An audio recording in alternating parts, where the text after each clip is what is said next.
Stephen, some adversity regarding the Alabama preparation for this college football playoff with Bill O'Brien and Doug Marone, offensive coordinator, offensive line coach, both testing positive.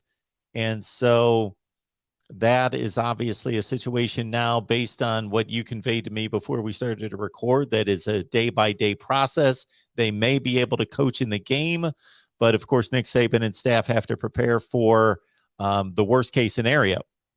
Absolutely. So right now, Mark, what's going on in college football, of course, you know this. We have a rise, a spike here in these COVID-19 cases, and you've got a lot of the protocols going off about, what happens if you have to reschedule a college football semifinal game, what happens if you have to reschedule the national championship game, what goes into if teams are not healthy enough, do you forfeit the game? So it's just so much going on right now with this respike here in cases. But in terms of Alabama, where Bill O'Brien and Doug Marone are concerned, we did get an update from the University of Alabama on both coaches who are right now at home isolating right now, experiencing mild symptoms.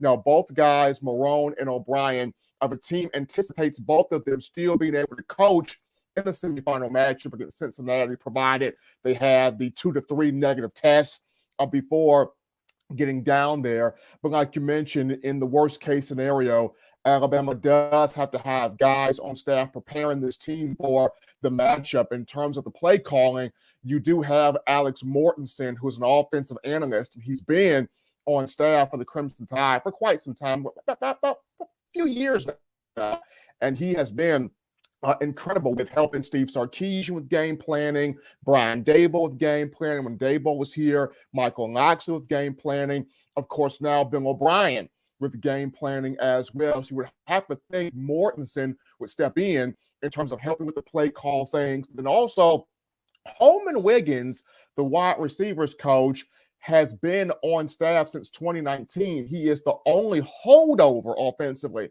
from that 2019 staff. So he knows a wealth of knowledge about what Alabama wants to do offensively the last, three plus years or so. So you would have to think Wiggins would step in and also help with that play calling scheme if O'Brien cannot be there. Then when you look at the offensive line perspective, Drew Swoboda, yes, he's a special teams coach, but he does have some experience there with offensive linemen. So you would have to think he would step over, give a hand to that, and then more than likely Coach Saban would have somebody from the support staff group to also help with the offensive line as well. It's a good thing you have Evan Neal at left tackle, who knows offensive line play, the experience he brings in his game at that left tackle spot. So it's a good thing when you have Evan Neal. It's a good thing when you have Chris Owens, who's been at the program for 6 years. It's a good thing when you have veterans on your team that kind of know what to do.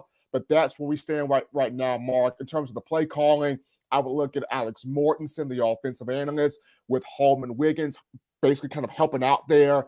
And then on the offensive line side, Drew Swoboda with somebody from the support staff helping out there.